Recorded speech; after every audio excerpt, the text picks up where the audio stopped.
congrès de Lausanne suit depuis longtemps, depuis 1974, l'avancement de l'Évangile à travers le monde pour faire des disciples de toutes les nations. Et il y a vraiment bonnes ressources. Et maintenant, même sur leur site, là, ils préparent un forum en 2019 et tout ça. Et si vous vous promenez dans leur site, vous allez voir que le plus grand obstacle à notre mission pour faire de toutes les nations des disciples de Jésus-Christ, on peut pointer sociologiquement vers d'autres cibles, d'autres coupables, la sécularisation. Ça doit être ça le problème, pourquoi on a tellement de difficultés de parler de notre foi maintenant. Ou c'est peut-être le postmodernisme qui fait que ça ne colle pas, on ne sait plus quoi faire. Ou typiquement québécois, l'indifférence. Ah, je suis content pour toi, c'est très bien, mais regarde, embarque-moi pas là-dedans, là, mais je suis content pour toi. OK? Vraiment, là, je suis content pour toi. Ou maintenant, on peut pointer les médias pour dire qu'il y a un préjudice anti-évangélique, d'ailleurs bien mérité, mais on peut dire, ah, c'est leur faute que ça passe pas bien. Mais dans les choses de Lausanne, et j'ai été là hier soir juste pour promener, pour dire, est-ce que je dis quelque chose de faux? Mais non, ça apparaît partout par des sources différentes dans leur site.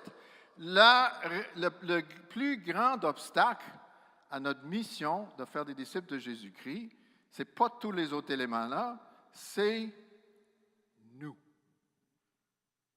Nous sommes le plus grand obstacle pour passer l'Évangile aux gens de notre époque, de notre culture. Donc, ce n'est pas un nouveau problème d'ailleurs, donc ce n'est pas une session de culpabilisation et tout ça, ce que je veux faire avec vous. J'aimerais même voir, si on voit dans les 20 conversions, des 20, OK, si on peut voir, OK, ça c'est le livre des Actes des Apôtres, à chaque fois que quelqu'un a essayé de passer l'Évangile. Il y a 20 histoires dans les Actes des Apôtres, et moi je vais simplement en prendre une, de l'histoire de Corneille, de Pierre et Corneille, et faire de cette étude-là, regardez bien mon titre, Les conversions de Pierre et de Corneille. Problème? Normalement, ça doit être, le titre doit être La conversion de Corneille. Voyons donc, Pierre, c'est l'apôtre. OK? Mais dans ce texte-là, non, les deux vivent un grand changement dans leur vie. Donc, si on peut avancer, la question dans tout ça, c'est qu'est-ce qui se passe quand Dieu amène quelqu'un à lui? Qu'est-ce qui se passe chez cette personne-là, mais qu'est-ce qui se passe en nous quand Dieu amène quelqu'un à lui? Donc, pour passer au suivant, je vais simplement résumer l'histoire vite, parce qu'il me reste comme... mais regarde, je n'ai pas utilisé les 2 dernières minutes de l'autre fois, là. Donc, peut-être je peux rattraper mon temps. Vous prêchez la grâce, vous? Donc, c'est bien. OK. Donc, on est dans la quête spirituelle de Corneille, en acte 10. On a le profil de ce soldat, même général romain, qui a tout un profil spirituel et tout ça. Et Luc fait ressortir comme observation, si on peut avancer, que l'auteur de ce texte, souligne la vie de prière et de générosité de Corneille, homme que les Juifs à Jérusalem considéraient comme un païen. Curieux début d'histoire que, wow, ce gars-là est branché à quelque chose, il cherche quelque chose. Il y a tout un cheminement, un background à la recherche de Dieu, mais c'est un Romain, en uniforme romain, gros boss, pour l'époque, il est milliardaire et tout ça, c'est l'homme le plus haut dans la société. Qu'est-ce qu'il fait là? Donc là, pour solutionner le problème, on avance. Pour l'autre problème, c'est l'appel de l'apôtre Pierre, que vous rappelez, doit être appelé par un genre de vision d'un drap qui descend avec les animaux et tout ça. Même le chapitre 11 va dire que c'est plein d'animaux sauvages, mais c'est des serpents et des choses absolument dégueulasses on ne dit pas ça en vidéo, pour des choses dégoûtantes pour un juif. Et l'observation de Luc dans ça, c'est que la vision est extrêmement forte et dégoûtante au point de c'est inimaginable pour Pierre de mettre de côté sa définition de la pureté. Ça se peut pas que j'accueille, que je mange ça. Okay? Il est comme estomaqué. Rappelez-vous de toutes les autres fois dans l'Ancien Testament, quand les Juifs ne mangeaient pas tel et tel, ils ne perdaient pas leur témoignage, c'est comme ça qu'ils déclarent leur foi et tout ça. Et maintenant, tu tombes du ciel que Pierre est exposé de changer 2000 ans d'histoire dans un après-midi. Non, il ne va pas faire ça. Sauf que, on arrive, la prochaine partie, c'est toc, toc, toc. Les soldats romains sont à sa porte. On cherche un homme qui s'appelle Pierre, qu'on est supposé de faire venir à notre boss, le général. Et Pierre a à peu près 30 secondes pour réagir après la vision, là, le temps de descendre l'escalier.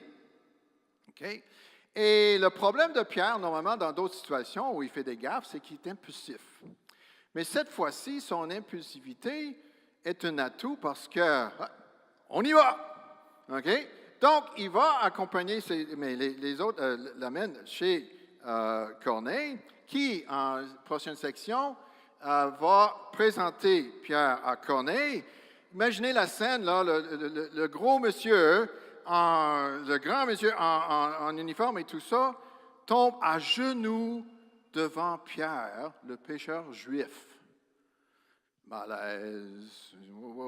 Et là, on est dans une grande maison et tout ça. Lève-toi, je suis aussi un homme. Okay? Puis là, le texte va dire, si on peut aller au texte même, là, vous l'avez? Oui, c'est ça.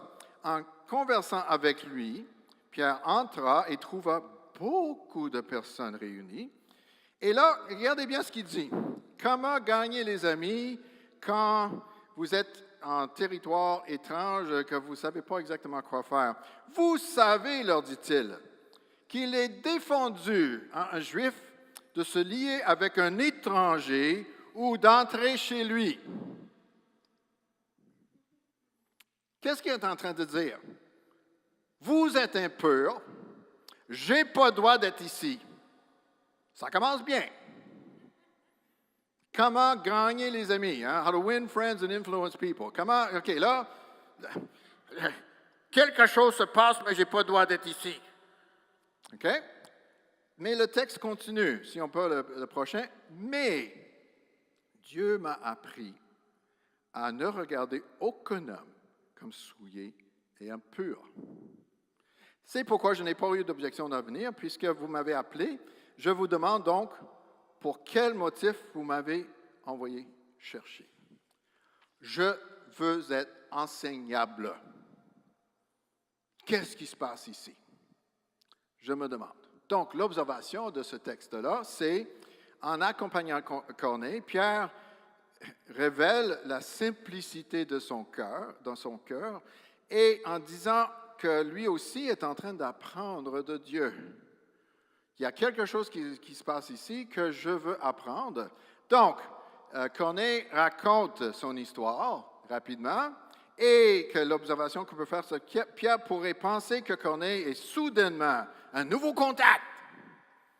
Je connais le vocabulaire, là.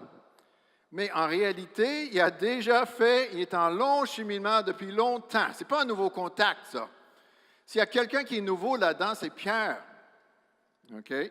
Donc, Pierre lui annonce l'Évangile, clairement, et le texte biblique qu'on a, c'est « Alors Pierre, ouvrant la bouche, dit, en vérité, je reconnais que Dieu n'a fait point d'acceptation de personne. Mais qu'en toute nation, celui qui le craint et qui pratique la justice lui est agréable. » C'est nouveau pour Pierre de dire ça.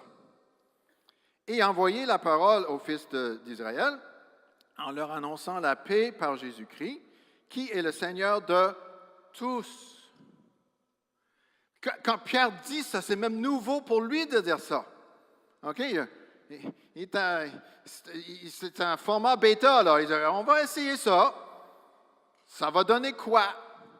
Seigneur de tous. Donc, l'observation, c'est pour tous les changements et surprises que Pierre a subis de cette histoire. Curieusement, son annonce de l'Évangile reprend exactement les mêmes thèmes qu'il avait prêchés auparavant à Jérusalem. Donc, là, il est familier. Il donne l'Évangile comme il faut. Il annonce qui est Jésus et de venir, qui est mort sur la croix, puis on vient à lui pour le pardon des péchés et tout ça. Mais Pierre n'a aucune idée quoi faire avec ça à la fin du message. Donc, le suivant, c'est que le Saint-Esprit interrompt son message. Et juste là, parce qu'il y a une chance, parce que Pierre, il aurait magané la fin. Et le Saint-Esprit vient pour arrêter ça. Bien, Pierre, je vais prendre le contrôle de la situation. Fais-moi confiance. Just watch me. OK? Donc, le Saint-Esprit vient. Et ensuite, ils font l'accueil des nouveaux croyants. Est-ce qu'on peut est-ce qu'on peut pas les baptiser, que Dieu a déjà accueilli? Ça, c'est clair, donc. Donc, je termine avec les applications que je vois dans ce texte-là. Première application. Dieu ne fait pas de distinction selon l'apparence, donc une personne différente n'est pas nécessairement une personne distante. OK? Pierre a dû comme, OK, là, non, il n'est pas distante.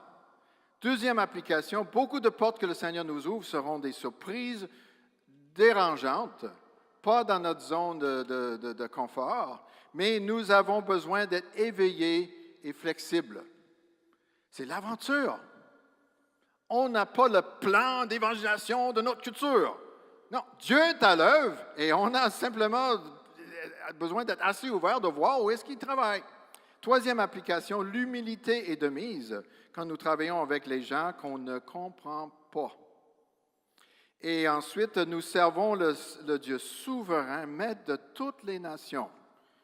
Regardez-moi bien là. Notre culture et notre conception du salut ne sont pas les définisseurs ni les protecteurs de sa vérité. Dieu est à l'œuvre. Je suis un prof de théologie et je dis ça. OK? L'humilité. Quatrième application, la proclamation de l'Évangile est pour nous deux. Nous avons la chance d'écouter attentivement pour être intrigués et impressionnés par le cheminement spirituel de l'autre. Est-ce que je vais trop loin quand je dis ça? Intrigués et impressionnés par le cheminement spirituel de l'autre.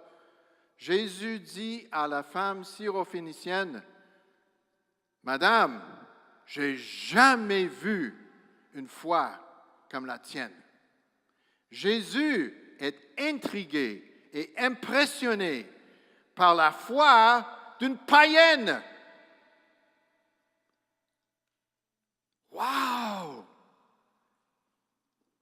On peut avoir la même attitude. Okay? Donc, Dieu est à l'œuvre. Nous avons le privilège de voir ça. Donc, je termine avec un genre de prière. Seigneur, tu es à l'œuvre. J'embrasse l'aventure. Ouvre mes yeux.